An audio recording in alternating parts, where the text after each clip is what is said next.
My beloved friends, come, sit with me for a moment. Let us speak plainly, gently, and yes, with a little laughter, because truth does not fear the light. I have heard what some of you have been taught about my father and about me. I have heard the story told this way, that God was so angry with humanity that he could not forgive unless blood was spilled, that he demanded suffering, that he required my torture and death to calm his own wrath. And I tell you, with a smile and with sorrow, both, this was never the heart of my Father.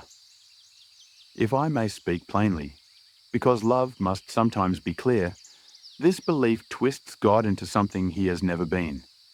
It paints the source of all life as a judge who says, I forgive you, but only after I punish someone innocent, preferably myself. Be it, my friends, if that were justice, even the angels would raise an eyebrow. Let us walk through the logic together, slowly. No stones in our hands, only light. You were told, God made the rules. Humans broke the rules. God became angry. God demanded blood. So God sent himself to be tortured, to make himself feel better. That is not salvation. That is a divine version of shouting into a pillow and calling it therapy. If one of your judges said in a courtroom, you are guilty, but I will punish my own son instead, would you call that justice? Or would you quietly escort him away from the bench and say, Sir, please lie down? I tell you this gently.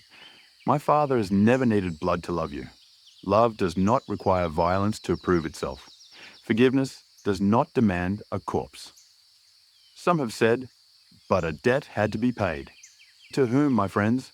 To God. With what? With my life, which already belonged to him. That is like saying, I owe you money, so I will pay you with your own wallet. And then there is this curious thought. If my death were required to save the world, then Judas, Pilate, and those who cried out in fear would have to be co-saviors. For without them, the plan could not work. You see how quickly the story begins to wobble. Blood does not change the soul. Dried blood cannot soften a hardened heart. No wound on my body could ever do what only your own turning toward God can do.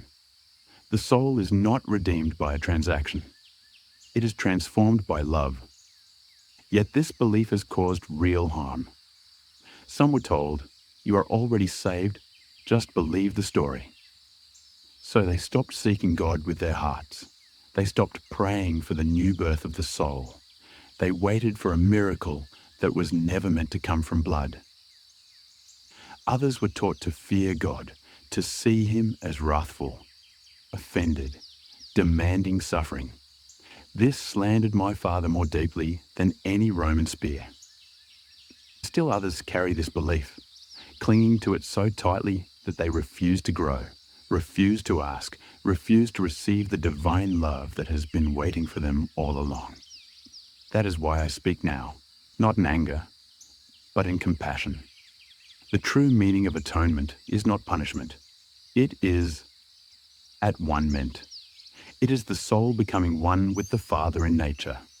It is the slow, holy transformation that happens when a soul sincerely prays, longs, and opens itself to divine love. I am called Saviour, not because I died, but because I lived this truth first. I showed the way. I walked it ahead of you. And I said, follow me, not to a cross of fear, but into a life of love. If a teaching tells you that suffering is required to satisfy God, question it. If a doctrine tells you that innocence must be punished for guilt to be erased, release it. If a belief paints God as less loving than the best parent among you, let it go.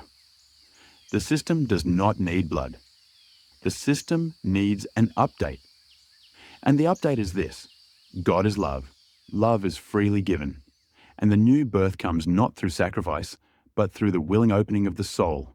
Now, breathe, smile, and let the burden fall from your hands.